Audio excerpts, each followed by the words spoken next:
In the name of the Father, and of the Son, and of the Holy Spirit. Amen. We read in that passage in Hebrews these words: all of these died in faith without having received the promises, but from a distance they saw them and they welcomed them. I've grown to love that list in Hebrews that attempts to explain what faith is. And it attempts to explain what faith is by reminding us of the stories of people of faith through the ages. Cain and Abel, Enoch, Noah, Abraham, Sarah, Isaac, Jacob. All of these died in faith without having received the promises, but from a distance they saw them and welcomed them. But if you recall the stories of these people held up as examples of faith, none of them were perfect.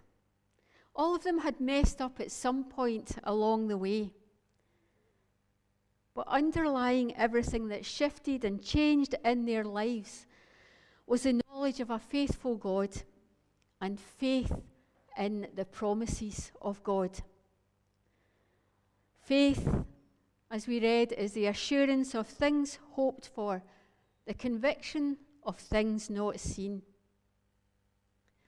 3 years ago, when I left parish ministry to lead Path of Renewal, I shared this passage from Hebrews with congregations the length and breadth of Scotland.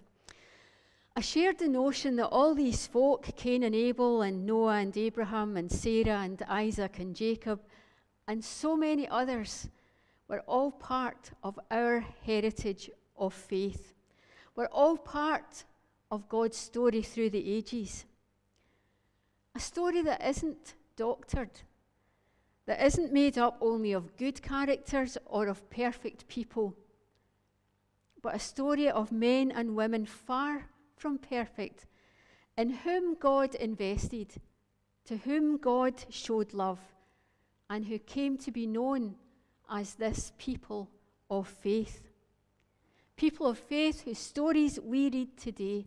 People of faith whose journeys we join today as we explore what it means for us to be people of faith. They were all part of God's story as we are today. Part of God's story. Wonder how that makes you feel. You and I, part of God's story today. You and I with God, writing the next installment of the story of the people of faith today. How does that make you feel? 3 years ago, at the start of the journey that has become Path of Renewal, I was encouraging congregations to see ourselves as part of the never-ending story of faith. A story that has lots of twists and turns, a story that traverses so many genres, from romance to tragedy to comedy to drama. All part of the story of faith, all part of God's story. And although many other things have changed in the last 3 years, that notion of the people of God walking faithfully with God and together with God, writing the next chapter in the story, has not diminished. In fact, it's grown as I've witnessed and been a part of the journey of people of God, discerning God's will for their lives and for the life of their community, discerning what it is that God asks of us for this time and in this place. Asking, how are we called to be the people of faith today, to continue to be part of God's story? And that's what I think is a vital thing about our journey of faith today, to be continually asking that question, how is God calling us today, and to what? Each generation is called by God to be faithful witnesses. And that's not about blindly following tradition. It's not about simply doing what we've always done, as we well know. but it's about discerning God's will and purpose for a new generation. It's about finding a path through a changed landscape. And it's about taking the baton that's been faithfully passed on to us to pass on and run the next part of the relay. It's also, as we read in Hebrews, about being thankful for all those who've gone before, for all that has been handed on to us, and about honouring those who passed faith on to us. We may grieve the fact that we no longer live in Christendom.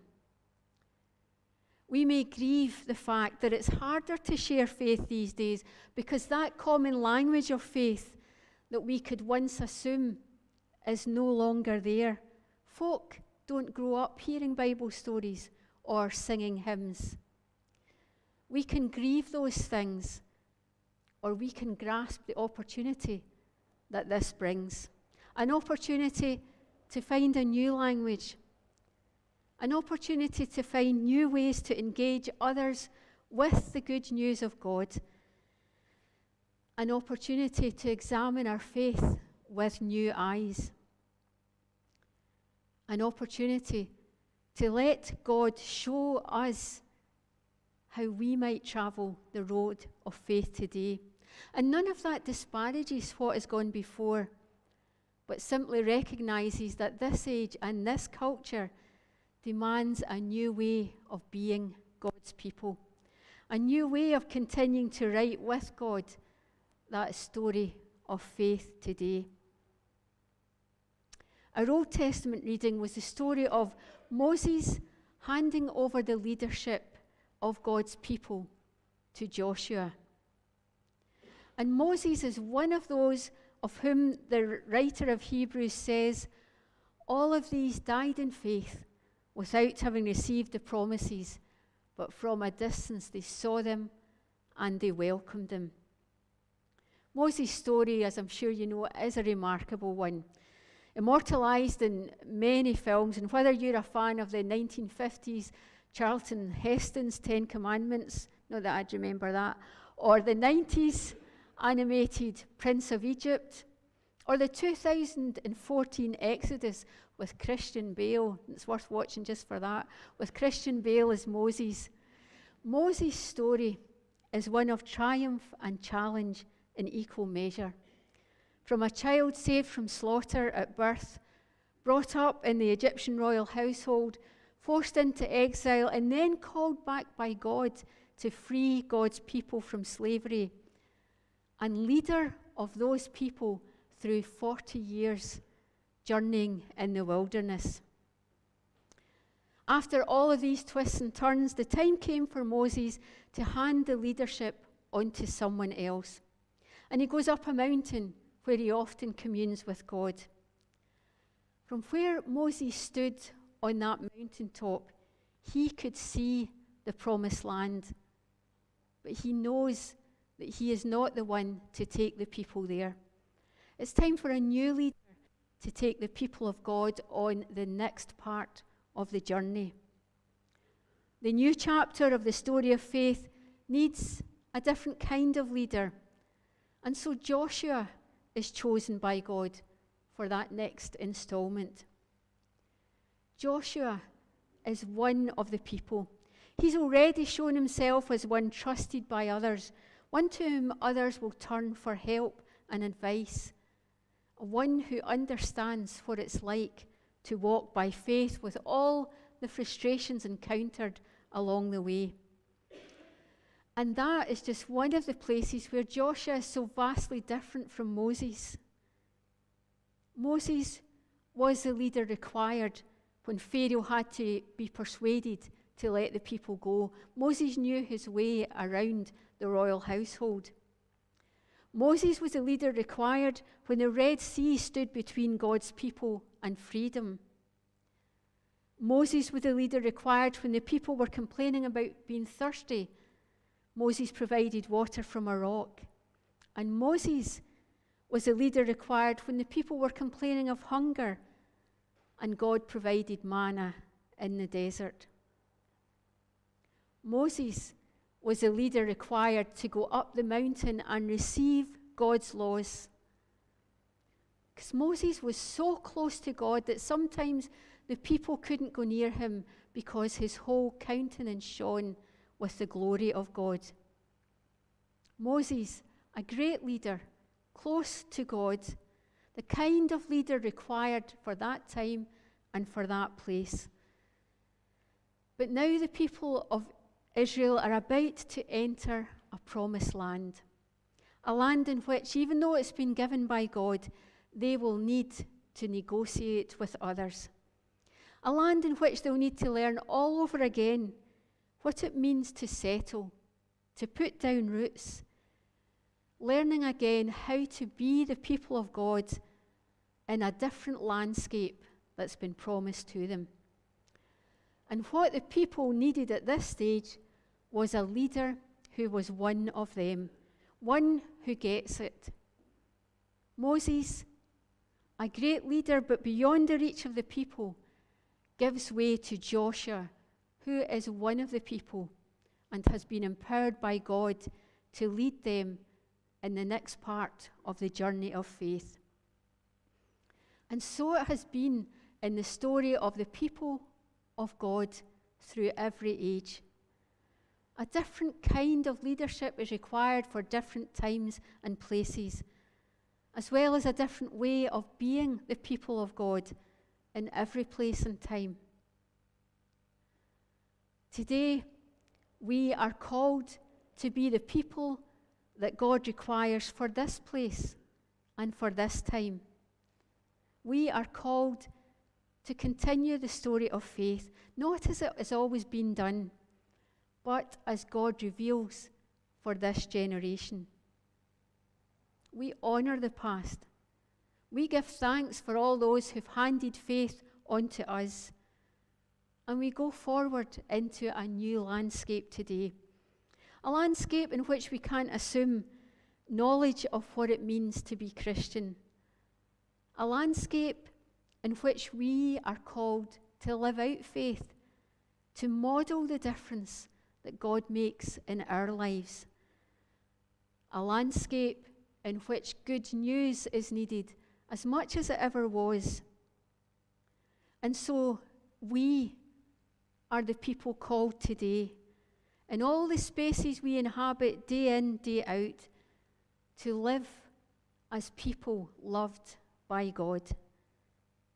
To show by our actions how the knowledge of being one whom God loves affects how we live and how we cope with all that life throws at us and how we care for others. We are the ones called to speak up and witness to the difference that faith makes, even and especially in the world today. And the good news is that we don't need to be like Moses or Abraham or all those other leaders' names we read. We don't need to be like Martha or Mary or Sarah or Lydia. We don't need to be another Gladys Aylward or Billy Graham or any of the other great evangelists or ordinary saints whose stories have inspired you. But we do need to be ourselves, beloved of God, called together with God to write the next chapter in the story of faith. And because we live in a different world, we will tell that story differently, but we need to get on with it. And it begins with asking God, what is your purpose for me and for my community today? When we look at the stories of all those who've gone before us in faith, we see that they, like us, were called by God to share faith for their generation.